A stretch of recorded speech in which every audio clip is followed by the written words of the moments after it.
Saalo dinne oya kawuda? Malu mona kiyenද ඔය?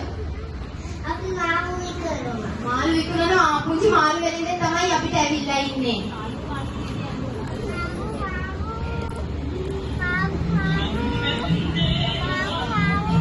මාළු කීයද කොහොමද වගේ මාළු ලාභයිද? මාළු ලාභයි. කීයද මාළු කියන්න බලන්න අර හෙට. 7යි. මාළු කීයද? 7යි. මාළු 7යිද? හරි දැන් තව වටයක් යන්න බලමු. ඔයාගේ ඇස් එක කර කර.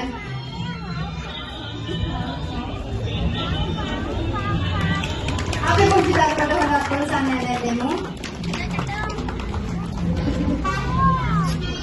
ඊළඟට ඉදිරිපත් වෙන්නේ අපේ පෙර පාසලේ වස්තු කෝෂයෙන් දරුවා මේ හොරක් පොල්සන්නේ නැදෙමු කුංචි දරුවට.